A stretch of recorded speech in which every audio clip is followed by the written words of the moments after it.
Hi, everyone, and welcome to Film Roundtable. My name is Maria Prieto, and I'm joined today by two guests that I'm very excited to speak to. But before we dive into that conversation, I'm going to lead us through a moment of silence to honor all 6,248,067 reported worldwide COVID deaths as of today. We're recording this on April 26, 2022. We would also like to honor all of our Black, Brown, and Asian brothers and sisters, as well as our First Nations brothers and sisters, whose lives have been taken by the hands of police brutality and other senseless acts of violence.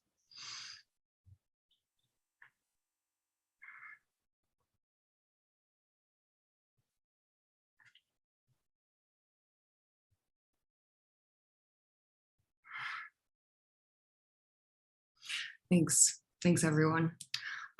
So yeah, let's dive in. Our guests today are here to discuss a new web series that's been coming out on YouTube bi-monthly entitled Rabbit. Joining the roundtable is writer and actor Kyle Prue. Kyle, it's lovely to have you.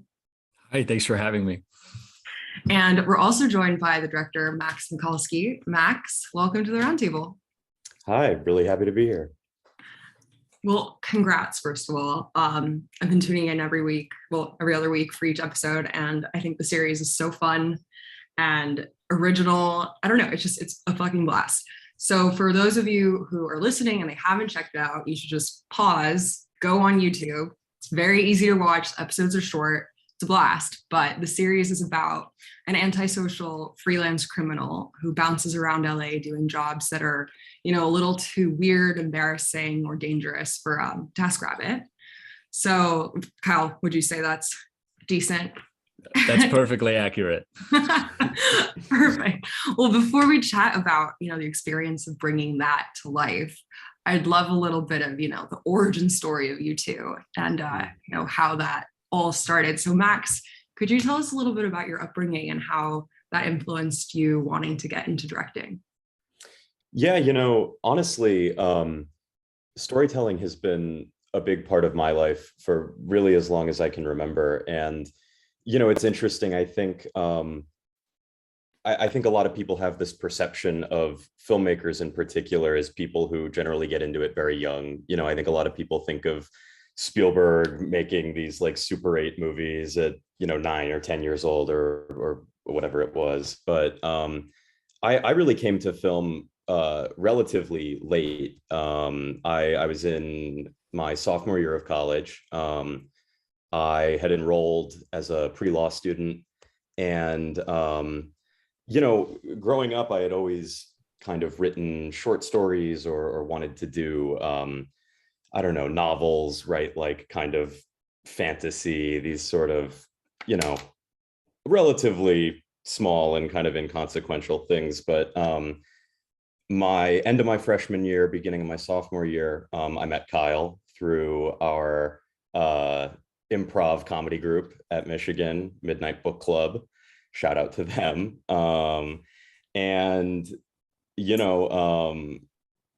I think that was the first time in my life where I was really surrounded by people who, didn't just, more than just plan to make a living in the arts, really lived it and immersed themselves in it. And so once I realized that that was an option, I started taking some coursework just through the film school and really not knowing what to expect, totally fell in love with it. And, I started kind of bringing some of that into our improv group. We started shooting little sketches and that sort of thing. Kyle and I, my junior year, worked together on a little short film. And yeah, I would say that's kind of where the whole partnership began for him and I. And then I moved out to LA after I graduated about a year ago. And yeah, the rest is history, I guess. I'm curious, in this improv origin story, what do you think it was about both of your personalities that made it easy to work together? I think we have very similar comedic sensibilities, and I think that we were talking about this the other night actually, but I think there's and maybe you see this in Rabbit, but there's a certain kind of humor that comes with a level of, I don't know, cynicism or maybe pessimism, that makes it really fun to, or maybe I shouldn't say pessimism, because I don't know. It's up in the air whether I think of myself as a pessimist or not. But regardless, I think that, we're two people who have no problem seeing the seriousness of everything. And so in response to that, like being really goofy and silly, or finding I don't know, just things that are kind of out there and sort of unexpected, I think really makes us feel like we're doing something good. Kyle, what are your thoughts on that? What do you think led to such a fruitful working partnership? Yeah, I think another thing too is Max and I both have a very strong affinity for language. That's where a lot of comedy comes from for me. It's always been kind of my main interest in life is language. And I remember I didn't know Max very well his freshman year, my sophomore year, but he came on my podcast, which was like this like silly thing that we were doing where the premise of the podcast was we were pretending to work for the Ann Arbor mayor's office, and we were going to interview people around town to like bring tourism to Ann Arbor, and everybody we interviewed would be a psychopath or like the weirdest person you'd ever met. So Max came on and pretended to be a pirate. And so he's on this podcast, and I don't know him super well at this point. And my co-host was like, and what's the name of your pirate ship? And it's improv. Max hadn't thought of this. So he's like, Princess Diana's Revenge. And I was like, this guy and I are going to be friends for a long time. Wow. Yeah. Nice. So you're quick on your toes. Yeah, I try. Not to make light of any tragedies, but Sure, of course. Well, Kyle, I mean, speaking of language, you're still quite the young lad, but I feel like you've lived so many different lives already, and so many of the endeavors that you've jumped into have been successful. So I'd love to know a little bit about, your early days of writing, and then when you wrote these novels, and everything that happened with that. Yeah, totally. My foray into the arts, into the world of professional arts selling I was a kid author. I was 16. I wrote this book. It got published. I toured around with it for years. I put out 2 more books. And it was a very strange time in my life because I was, 18, between 18 and 20, and I was going to high schools and talking to kids who were about the same age as me about like art, and they'd ask me, like, we'd do Q&A and they'd ask me questions about life, and I'd be like, I am your age, I have no idea about any of this. But what it really did was it gave me hundreds of hours, maybe more probably, in which I was speaking in front of people, and standing in front of people and sort of trying to justify this work that I'd created and inspire them. And in doing that, I sort of started to get like a really strong feel for audience, a real strong feel for audience energy, and that led me to theater school, which is where I met Max. And so then I was in theater for 4 years, and I sort of combined those two things into playwriting. And so I did a couple plays in college, and then one of them we got selected to do off-Broadway in New York in early March of 2020, which was the best possible time to get into theater. And then COVID hit America, and everyone was like, okay, go home. We'll be back in 2 weeks. This will be over in 2 weeks. And so I went in quarantine for 2 weeks, and I called the producers a couple months later, and I was like, we were supposed to go up in August of 2020. And I was like, is this happening? And they were like, no, theater's dead. You should move on and find something new. So I moved to Florida. I was in a horror movie, and I started like sort of making film every day in like my friend's garage and starting to learn about it. And when I moved out to Los Angeles, I was self-taping every day. And self-taping is it's a demoralizing process, because you're memorizing for hours, you're recording for hours, you're sending it in, and so are thousands of other people, and you never know if anybody even watches it. And I really wasn't enjoying like the writing on the stuff that I was auditioning for. I mean, some of it was really good, but I kept running into this stuff that was sort of I felt like they weren't really like taking care of the way that the characters were speaking. And in that moment, I think I hit like a low moment with it. And I was like, okay, I'm going to write something.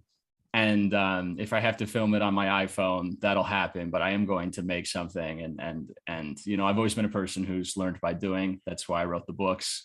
That's how I got into film. And so, yeah, the first thing this is sort of my foray into releasing something that is film oriented, I guess.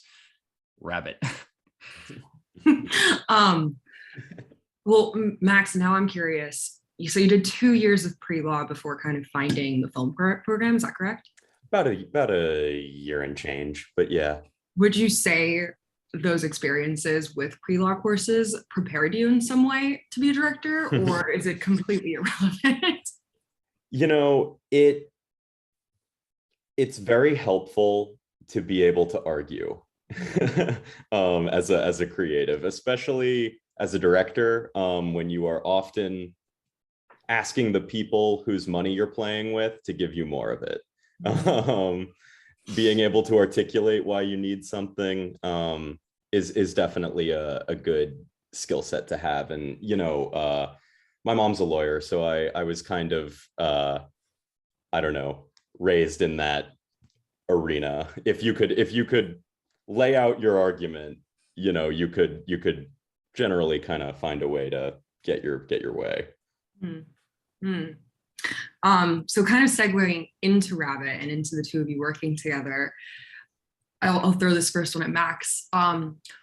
What were the challenges, if any, of directing, the star who also wrote the material? Yeah, go ahead, Max. What are the challenges working? He doesn't know where you live. It's okay. Yeah, no. This man is 15 feet away from me. I honestly would love to tell you that, well, maybe not love, but I would tell you if it had been some dramatic, prestige-esque scenario where we're one-upping each other and butting heads, but really I felt like the challenges of shooting Rabbit were mostly logistical. And I think that actually having having our writer on set, in Kyle, in addition to the lead actor, he's in every scene, but just having him there, I mean, I think that really did nothing but strengthen us as a production. And it was a really cool and unique experience. I mean, independently of, I guess, how things are done at the high up, 20th Century Fox Paramount level, this really felt like I was, just making a movie with my best friend. And I think that was, even if for all the logistical challenges that come with doing this, with shooting 5 episodes of digital content in 5 days and all that, like working at this breakneck pace that really isn't manageable or sustainable, all becomes so worth it, like in that context, knowing that I got to have that experience and do that, like not only with someone who I like respect so thoroughly as a creative, but as I've said, as someone who is one of my very best friends. Well, Kyle, I'm curious, in terms of how hands-on you were with creative decisions, like were you kind of almost even a showrunner in terms of, kind of being there for the shot list and all that? Or did you kind of like let go of some of that control? Yeah. So when I wrote the script, I was focused, I think, primarily on character and dialogue. And, I did not, Max maybe didn't know that he was directing the show when I wrote it, but I knew that Max would be directing the show when I wrote it. So I was careful to leave, I think, like setting kind of sparse. I didn't want to overwrite. I knew we wouldn't have really any control over where we would film, or we'd have some control, but not much. We didn't really have, we're not a production house. We were all just sort of scrambling for whatever we could get. And so I kept things pretty like sparse down to the language. And then I assembled the whole team, and and then certain people would pair off and do their thing.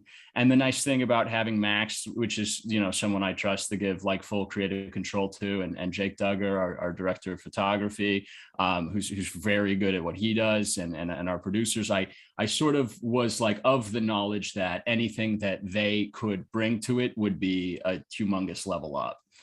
I think a really bad thing to do, a really unhealthy thing to do, maybe for this project in general, would have been to be like, well, I know what I'm talking about. This, this was my first big foray into film, and I've learned so much. But I think the most important thing you can do when you're starting is learn from everyone around you, and sort of like let them take the reins where they need to. So I sort of focused on the I also, produced it and everything. So there were like a lot of, I guess, like logistics conversations that like I had to be involved in. But as far as like shot listing goes and everything, that was pretty much Max and Jake Duggar, I would say. And I think it's better for it. No, I mean, that's a lesson I think that should be carried on no matter what level of filmmaking you get to, just knowing that learning from those around you is completely invaluable, and not one person has all of the answers for how, this job can go. And yeah, I think that's what makes filmmaking so fun, is when you surround yourself with people who you trust and who you want to listen to their opinions and their insights. Otherwise, like, you should just be, shooting selfie videos at home without asking any collaboration. I want to talk a little bit about your writing process behind this. Like, when did you get the idea? What were some of the inspirations, and how long did it take for you to write the series? So yeah, I in this moment I was like, I'm going to make something. A thing has to happen, even if it's filmed on either my cell phone or Max's, cinema camera, or my headshot camera, whatever it is. Like, this will exist. And so I called up my friend Joseph Johnston, who is my long-term writing partner. And he and I have just been sort of like tinkering with like, writing stuff our whole lives. I met him in high school. And so I said, I'm going to write a web series, and I've got to think of a concept like right now. And so I went through all these like mini series of days past, and one of the questions that I like really had to ask myself was like, if you don't have anything, like if you don't have any help, what do you have? And my thought was, okay, I know a lot of actors. I went to theater school. I know a ton of out of work actors. And so I was like, okay, so whatever it is, it has to be character based. And if you can shift through a lot of different characters, great. Maybe you can do something maybe kind of like high maintenance-y. That's the, I think the big comp we get a lot. And that's a web series that later on went to do incredible things. And so I had this thought to make this kind of human interest thing. But at the same time, the gig economy was blowing up bigger than ever before. Max was driving for Uber. Like a bunch of people I knew were all like, doing all, because, it's the pandemic. I think everything sort of started to become outsourced. And I knew like people were interested in talking about the gig economy, but maybe not head on yet. Like we're not really sure of the ramifications of it yet. And so my thought was, okay, something gig economy based that is like people-based, character-based. And then I was like, what if there was a guy that you could hire to do anything? And he would just come over and do it. And so from there, I immediately after that, I wrote the Break My Nose episode. Was the first one I wrote, and it took me like an hour. I was like really feeling it, and we wrote the next 4 episodes over the course of that week. I was kind of on a clock because I had told Jake Duggar and our executive producer Will Noyce, I had told them that I had a web series and I didn't have one, and I wanted to work with them on it, but I didn't have it when I asked them about it. And so I wrote it in that week. Before I had meetings with them, and I went to Max and I was like, hey, direct this. And he was like, okay. And so by the time we met with those guys, we had scripts and we had, an idea and a concept, and we were sprinting by that point. Well, Max, I'm curious what your first thoughts were when you got the scripts, and then in terms of the director's prep, what are some of the first things that you do when you read a script? Yeah, I mean, I think probably the first thought I had reading these scripts was just, I'm in. I think it's probably fair to say read close to, if not everything, Kyle's ever written. So I'm very familiar with that writing style, with the way that his characters speak. And like I said, there's this kind of shared, comedic and creative shorthand that already exists between the two of us. So I was itching for an opportunity to shoot anything with him. And the fact that the project wound up being so great and even resonating with my life so specifically was really just icing. I mean, at that point, I'd have done anything. As far as preparation goes, it was a lot of meetings with our wonderfully talented cinematographer, Jake Duggar, who Kyle's mentioned. We did about a month of pre-production, during which time we were meeting maybe 2 or 3 times a week. We pulled a lot of stills from films and TV shows that we wanted to kind of emulate aesthetically. There was a lot of talk about just determining the feel of Los Angeles within this world and kind of trying to create a version of LA, a city that has been depicted on camera, maybe more times than any other city, and finding a way to make it feel unique and finding a way to make it feel ours. And then I would say after that, a lot of it came down to figuring out not just what's the visual palette we're using, but also what's the sonic palette. What does this sound like? What rhythm does it move to? And that was kind of where I started to circle in on this kind of 70s funk and soul thing that we're doing throughout. I was really, really attracted to that music. It was such expressive and emotional music. And it felt like such a interesting point of contrast to me with a character who is so kind of awkward and out of sorts and so not in touch with that side of himself. And once that was kind of, for me at least, and I don't know if maybe Kyle, you feel the same way, but once I understood that, everything else about the world and the character and just the aesthetic and I guess, for lack of a better word, the vibe of Rabbit, like, really started to come together for me. Mm.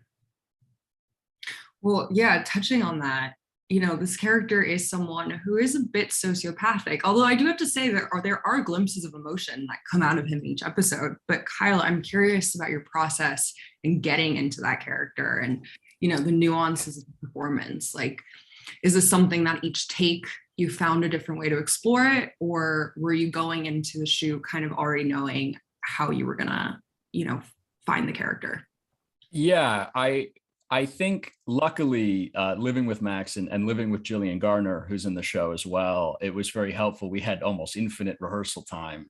The nice thing about all the actors we'd asked to work with is they all had time to kill. And I think putting the gloves on was a big part of it. You know, Rabbit always wears his gloves. And I think putting them on while getting into character and doing scenes and then taking them off when I wasn't, I think it created a nice little mental thing that I could always touch on, like a little touchstone. The interesting thing about Rabbit and the thing we sort of talk about with this character is he is a little sociopathic. It's complicated because he's deeply talented at being brutal. Like he would be a very good sort of ask no questions kind of criminal. But at the same time, he is sort of secretly very emotional, and he's trying his best to understand the people around him. But the thing that people around him are interested in is the brutalism. It's sort of the tragedy of Rabbit is he always wants to know more, and people always want him to maybe know a little less, or it's a very transactional relationship because, you know, he is a gig worker. They know they'll never see him again. You know, the nice thing about working with such talented actors, we were using a lot of theater people, and theater people are text people, and they're really in it, and they really, you know, feel it, they really prepare, is that when you're with them, you get to just react very earnestly to the way in which they speak, the things they do. I had a lot of scenes with my dear friend, Ted Gibson, who plays Bobby, which is this character who has hired Rabbit to pretend to be his boyfriend because he's been pretending to be gay for 10 years. And having scenes with him, Rabbit is sort of constantly reacting to the ridiculousness that is this character. And Ted gave me so much to work with because we were sort of blown away by his performance, by how specific he was and how strange he was. The way that character is kind of written is he's kind of written a little bit as like a doormat. And the way Ted played him is that he thinks he's like a super spy. Like he thinks he's a really cool dude. And it was a process that was really aided by the people who I was working with, I think. But yeah, and at the same time too, knowing Rabbit's whole backstory, like knowing how this character would deflect, how he does deflect, I think is really helpful. You know, one of the big things that we learned in acting school is like actually think the thoughts that your character's thinking, because, you know, the camera can read your mind. So in scenes where, you know, someone says something to Rabbit that's potentially triggering, you just have the thought that Rabbit would have, and then it reads in your face. And so I think doing all the prep work on who Rabbit is and where he came from was really helpful. And is that work you were doing with Max, or was it solo work you were doing, or a little bit of both? It's a combination, I think. Definitely, like Joseph Johnston and I, my co-writer, we wrote the backstory for Rabbit. And a lot of it I figured out while we were in rehearsal. Like I learned things about Rabbit while we were seeing the way he was reacting to stuff happening around him. You know, we knew that he was an addict. We knew that was a big part of his story.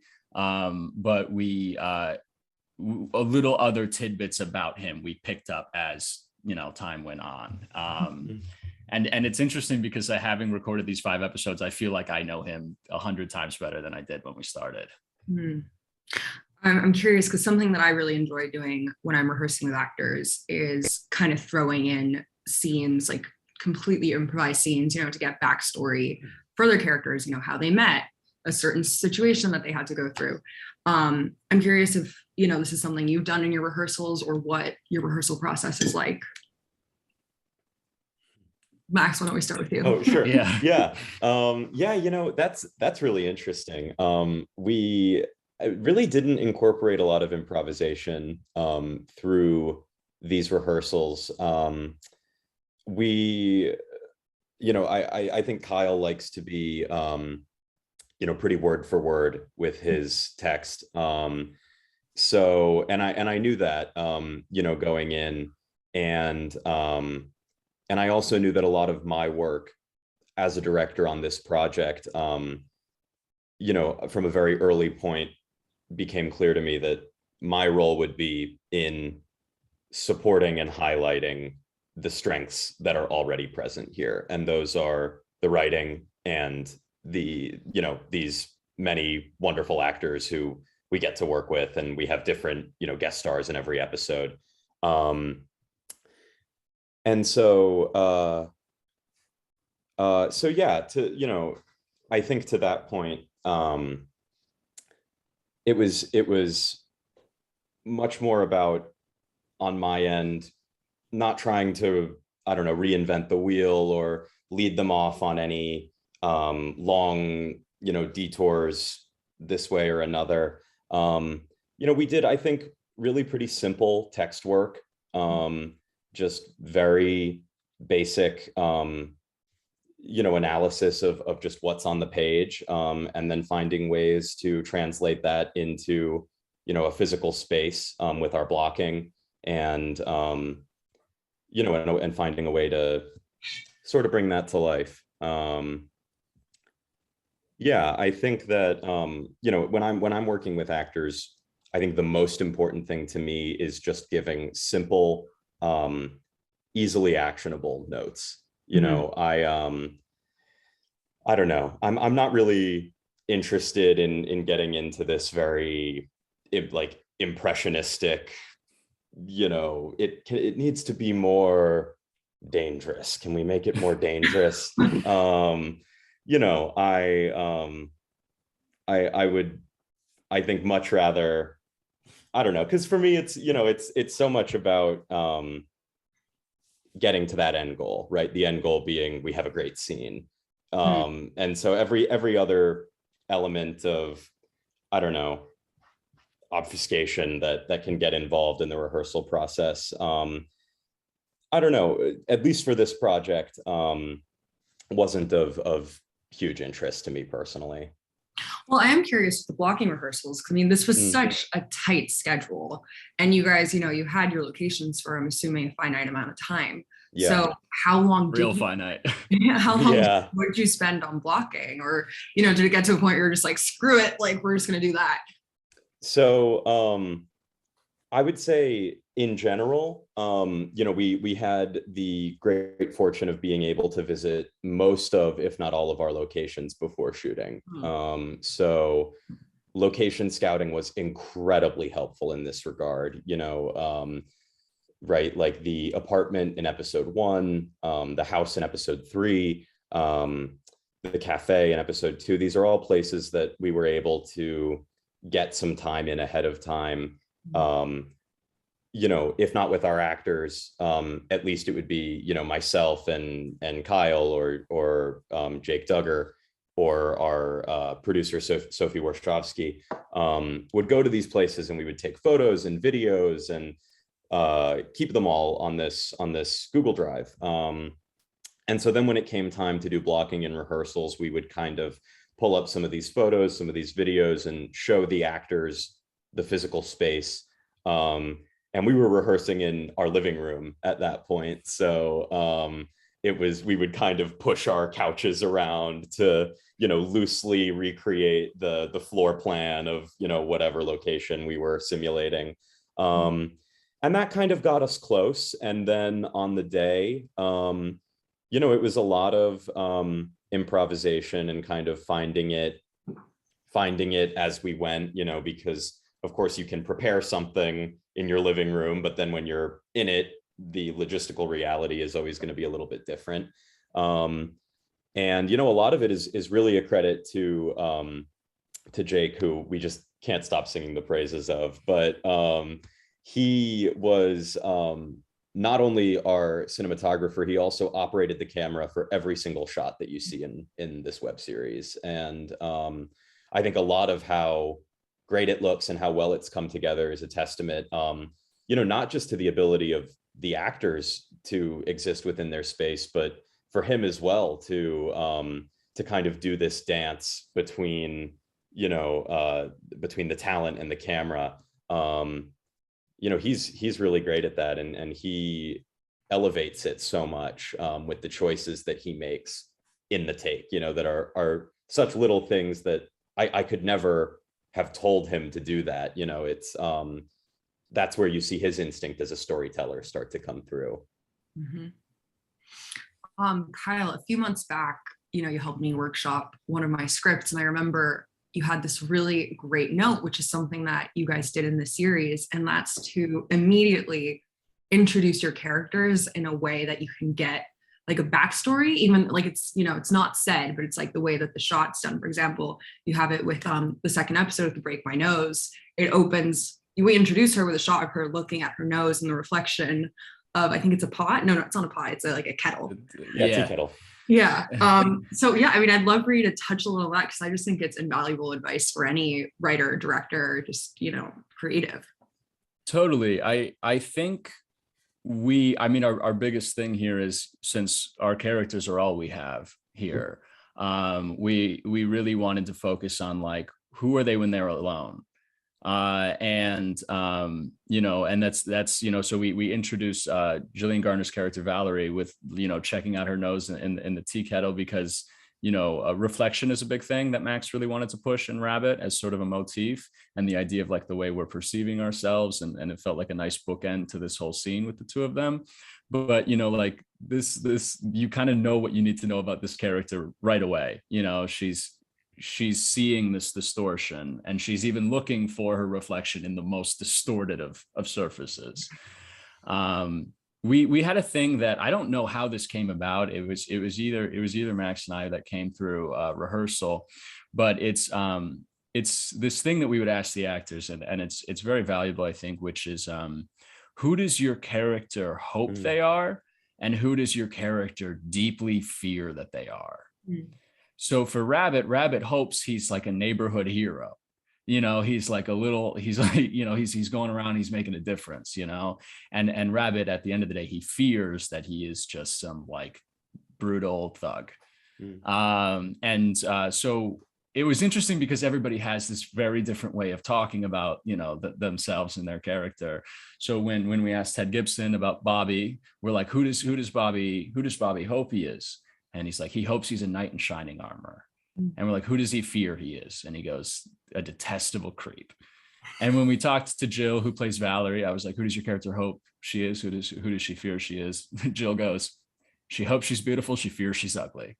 And I was like, okay.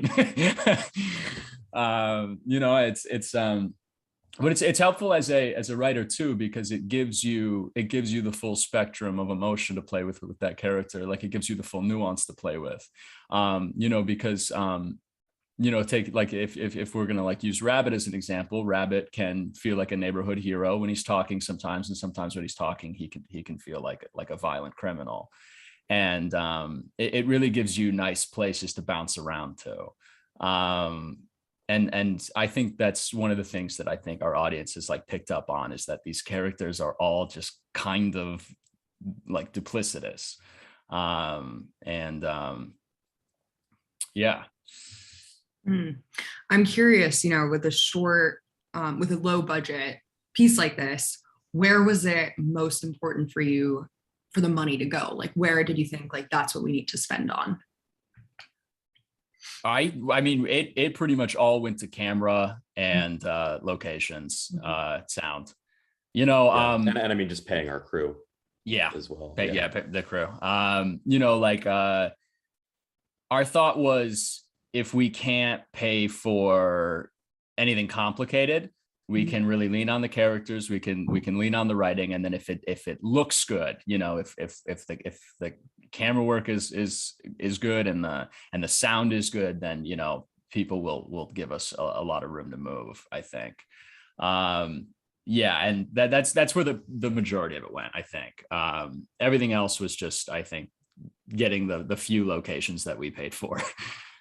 The ones that weren't like some guy's house. If now you're done editing, are you done editing? Are all 5 episodes edited? We're still working. We're fine tuning. Okay, fine tuning. You're getting close to finishing the whole piece. Yeah. Never fear, Rabbit fans.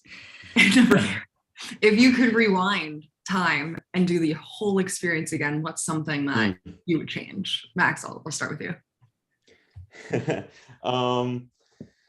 Man, I think it's lots of little things, you know. I mean, really on a film set, and especially on this film set, where we were really shooting much more than we should in the time that we had. You know, time was just our 100% most valuable resource, right? And so when you get into the edit and, you know, you start to notice, you know, you watch the same episode, the same take hundreds and hundreds of times, and you know, you start to see these little imperfections, and then those imperfections kind of translate in your mind into, oh, well, I wonder, you know, if we'd saved 5 minutes here and 10 minutes there, could we have done that, you know, one or two more times? And then, but it's minutia, you know, it's, I don't know, it's nothing I even really feel, I don't know, particularly purposeful in talking about at great length, because to go back and do it again, you know, I mean, I think at this point would just be going back and doing it with all the skills and growth that I have now on the other side of this experience, you know, as a better writer, a better director, a better, you know, visual thinker, as one who works with actors, et cetera, et cetera. More so than any one, you know, big glaring thing. I think that every choice that we made creatively is one that, you know, I stand by, and I think was the right choice given the, you know, the shooting conditions that we were under. Mm-hmm. Kyle, before I ask you the same question, Max, I'd love to know which of your directing skills you feel strengthened the most after this. You know, this was far and away the most work that I've had the opportunity to do with such skilled and trained actors. You know, and a lot of these people are people, you know, who I did know in college, but just never had the opportunity to work with. And, you know, they were all so particular in what they do. And, you know, it's a testament to the program at Michigan, where, you know, they are really classically trained, and the way that they think about text is very different from maybe other actors that I've worked with, you know, or with lesser trained actors. And I think I really learned a lot from them, you know, in the way that they approach language, and the way that they read subtext. You know, in being able to know this line here, you know, may sound like a joke, right? But it's actually an ultimatum, you know, and how does that then factor into sort of the dramatic dynamics of the scene? That you know, I hadn't really had the chance to do that kind of work before. And it was a fantastic learning experience for me, definitely. Kyle, what about you? Would you change anything if you were to do this experience again? And second question, like what do you think strengthened the most for you? So Rabbit filmed 53 pages in 5 days, which is, I mean, we call it the Rabbit pace, and it's like sort of like Max and I was talking about. We will never ever make anything at the Rabbit pace ever again. I don't think. Like it's insane. And so whenever I see something where I'm like, that could have been like, oh, that's like a thing I want to like nitpick, and I have them. What it really comes down to is like, we made the best possible choice that we could have given the circumstances. The one thing I will say is when I wrote the show, I was not certain that I would be Rabbit. That sort of became the eventuality because I realized we'd be marketing the whole thing via my social media. And I was like, well, then it's got to be me. But Rabbit being in every single scene, and also like producing the whole joint and having been the writer of it, and like, you know, like being on set for 12 hours, coming back here, working with Max, maybe the one thing I would have changed is I don't know if Rabbit would have been in every single scene. I think maybe because like I was like desperate to hang back and like watch it at least once. Yeah. Because it was 12 hours. I'd go home, we'd do a little production work for 2 hours, I'd sleep for 6, I'd wake up, I'd shower, I'd go to set. I think there were some days when I felt it more than others, but there were some days when I felt like exhaustion that I've never felt before. Because the thing about acting is that if you do it in the way that I think, like I do it, and a lot of the people on set were doing it, is you kind of just slot into the character and you just do it. And it's not really about you. It's not necessarily method acting. It's like this feeling of like, okay, like now I'm Rabbit, and Rabbit's reacting to the things around him. And I'm just gathering the stimulus that's happening.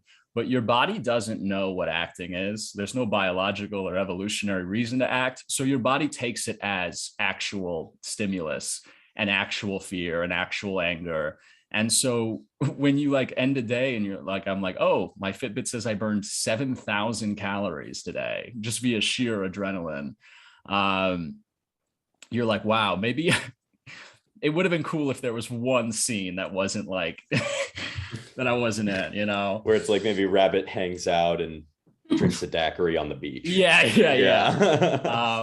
The interesting thing about playing a character like Rabbit, who's sort of, I mean, this is sort of like maybe an internal thing. It's maybe like not completely through in the show yet, but Rabbit detests comfort. He doesn't have, any friends. He doesn't live in a way that, is very comfortable. He is always doing things to sort of push himself / I think like in some way like punish himself. And when you're playing a character who detests comfort, you don't get to write yourself in comfortable situations. I was in an ice bath at one point, and then while they were pouring ice into the ice bath, I was like, why did it have to be an ice bath? I'm so cold. You touched on, your social media presence and how you guys were going to use that to promote the series. I'm curious, if you have advice for upcoming young filmmakers and whether ways that they could use social media to their advantage. It's really, really interesting. It is a trade-off. I think on a certain level, if you are known as a person from a social media service, which I think at this point, even though I was doing stuff before that, I think that's where the most amount of people know me from. I think that you are taking a hit to the way people view you as an artist / as a professional. And so the thought there was, I was more than willing to take that hit because of all the wonderful opportunities it has afforded me. And, it connected us with our audience. And so from there, it was like, make something of the greatest quality that you possibly can. And that it was my goal to offset the whole situation, because on TikTok, I'm not known as a filmmaker. I'm not on TikTok. I'm like on TikTok as like a personality. Mm-hmm. And so the question became, how am I going to make everyone who sees me as a character, because, it's not like my real self who sees me as this sort of like comedic version of myself. How am I going to make them understand that like I am a person who makes things and hopefully tries to make things of objective quality. Mm-hmm. So, it's a really double-edged sword in the sense where you are able to connect with more people than you've ever been able to connect with in your entire life. But I think you do on some level have to put extra work into the things that you make so that, the understanding is clear that you're not coasting on the audience or coasting on that kind of thing. Mm. And that's why I got so many, I think, like our tours involved, like Max is one of the most film literate people I've ever met in my life.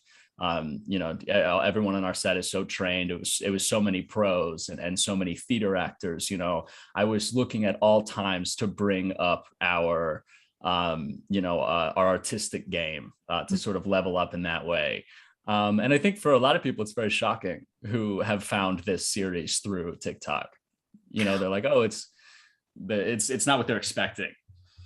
Well, yeah, I'm curious what the overall reaction has been on TikTok. Like, have you been promoting this on your channels? And like, it is so different than the content that you have on there. Has it mostly been, positive? Like, just go through that.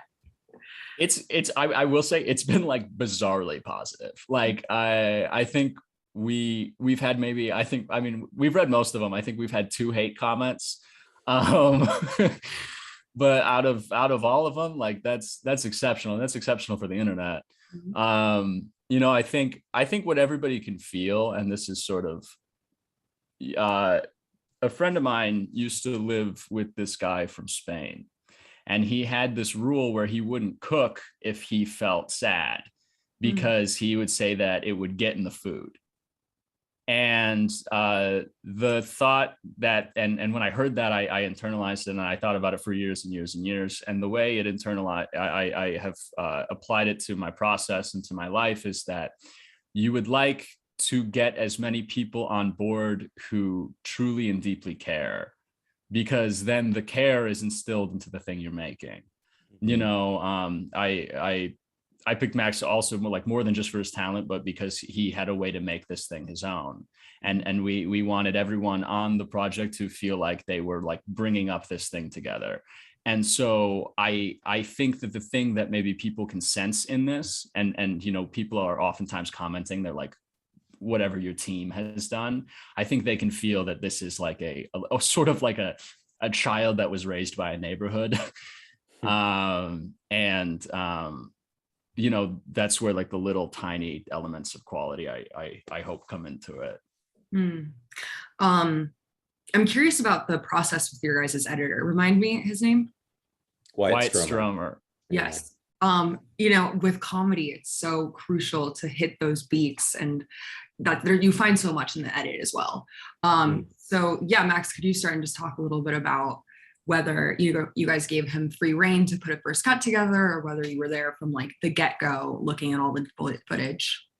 Yeah, so I was in the room with Wyatt from start to finish. And, you know,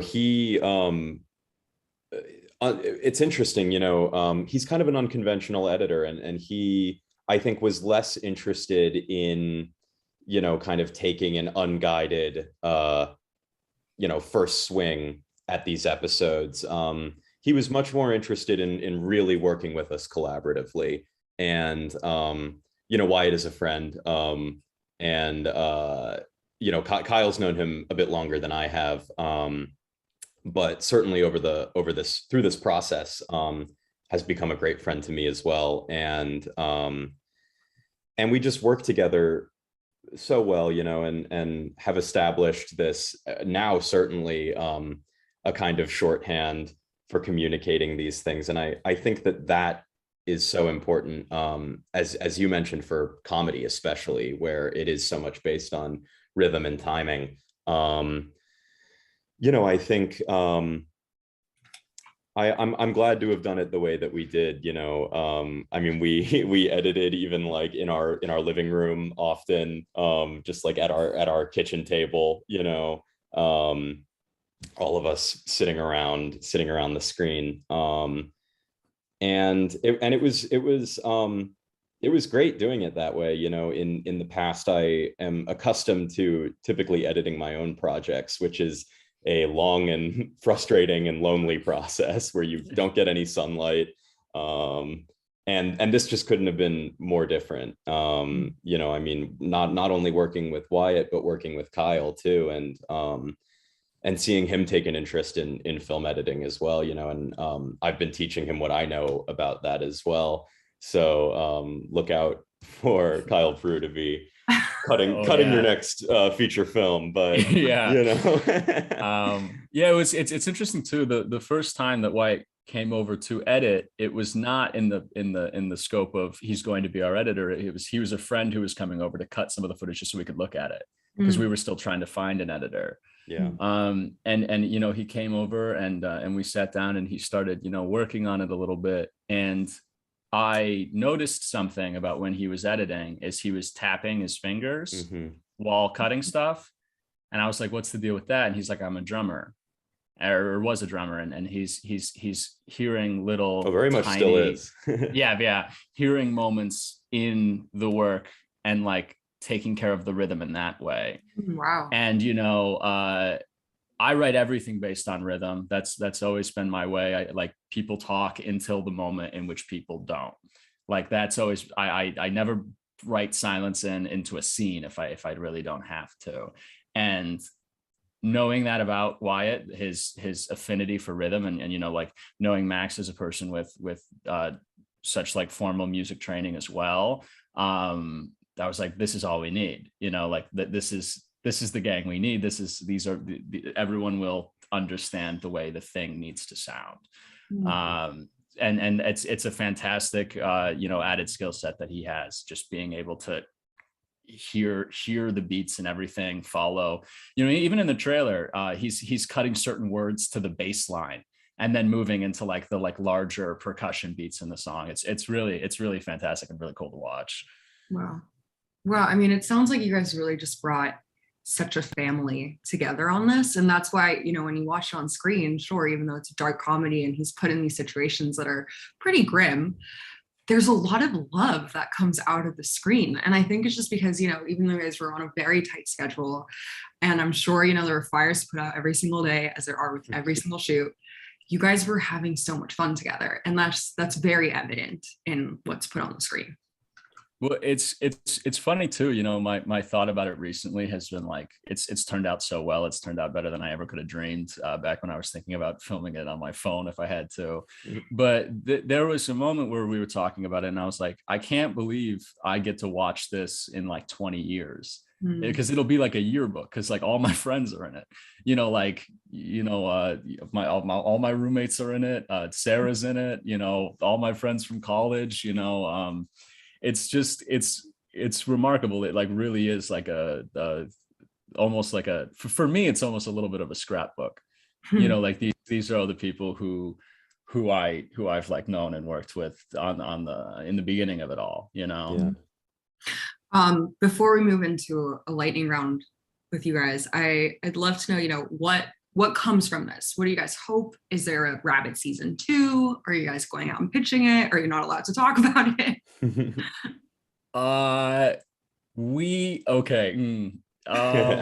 Let's see what we can say. Yeah. Our ultimate goal is for Rabbit to end up on television or on a streaming service. There are maybe certain things that we can't talk about, but what we will say is that like we are actively you know, trying to get as many people as possible to see it, to up our odds of eventually seeing it on a network or streaming service. That's the ultimate goal, is to get it picked up. Well, it's a very fun show, so I would pick it up if I was a Netflix. I'm Thank fine. you. So yeah, before the lightning round, is there anything else you guys want to touch on about Rabbit or just upcoming projects you guys have? I think we're still in it. Yeah. We're a little one track minded here. Yeah, truly. Yeah. That's fair. All right. So Max, I'll start with you. What was the last movie you saw in theaters? The Northman. Thoughts? Yes. You know, I had a blast. I mean, it was great. And, you know, I think Eggers is one of the most exciting filmmakers out there right now. And it was awesome to see him work at this scale. Just the size of that film is kind of unbelievable. And just the way you feel it in these enormous, you know, landscape shots and these battle sequences. And yeah, it was awesome. Loved it. Yeah, I will say you have to see it in theaters. Like Definitely. I had so much fun. But then I thought after watching, I was like, if I had seen that on a plane, I would have hated it every second. Yeah. But just in theaters, it was like a visual orgasm. It was crazy. Totally. All right, Kyle. Also The Northman.